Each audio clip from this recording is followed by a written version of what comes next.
This is a great Civil War museum here just outside of Starkville. I'm here with the director, Duffy Neubauer, and he's going to talk about a very unique item they have in the collection. And that's the 24-pound field howitzer limber chest. We just looked at the 24-pound field howitzer.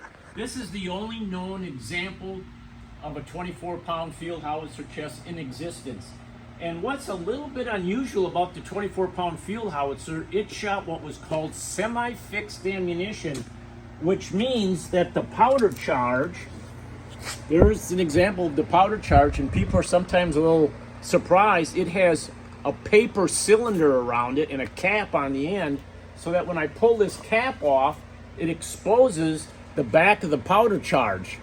So when the pick comes through, it goes through the flannel bag, the wool flannel bag, and causes the ignition when you pull the primer. Here's a better look of just the ammunition charge.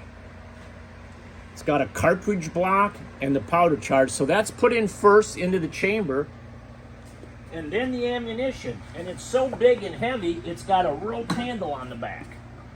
That was loaded into the ammunition. And you can see this one right here has got a red ring. The reason it has a red ring is because it's a case shot. And we're going to talk about that in a second. But this box is an original Yes. ammunition limber box. Is that correct? That's correct. This is it. And the only existing one in the United States.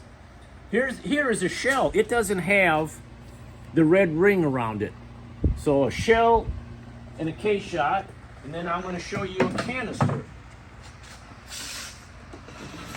This is a canister. It could also fire the canister. But now let's look in the inside. This is where it'll get interesting. The shell is nothing more than a hollow cannonball filled with powder.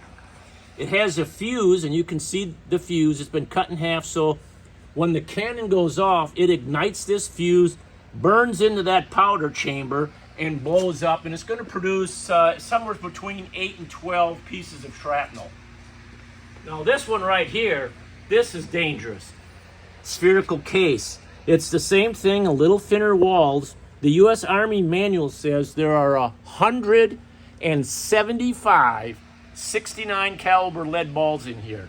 So now when you cut the fuse and it burns into this powder train right here and that blows up, that's 175 balls in the air, plus the shrapnel around the outside. It's like a big shotgun. Big shotgun. I've read of accounts with these 24-pound field howitzers at Champion Hill. There was a reporter from Cincinnati down there, and he said every time they fired one of these, no fewer than 50 men would die.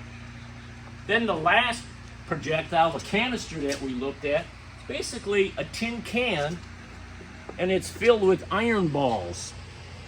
There's 48 of those cast iron balls that are about 1 3/8 inches, and they can fire 2 of these canister at one time. It's called double canister. I'm sure you've heard that term. Mm-hmm. So those are the 3 types of ammunition, a shell, case shot, and canister, that came out of this big old howitzer. Now at Spanish Fort, during the siege of Spanish Fort, the famous Lady Slocum Columbiad, am I pronouncing it right? That is now outside of the Civil War Museum on Camp Street in New Orleans, had a direct hit on an Indiana limber box, federal limber box, and it caused a tremendous explosion and a lot of carnage there during the siege of Spanish Fort. So when they talk about a limber box, this is basically what the Lady Slocum hit and caused a lot of casualties with that artillery company at Spanish Fort, that Indiana artillery unit.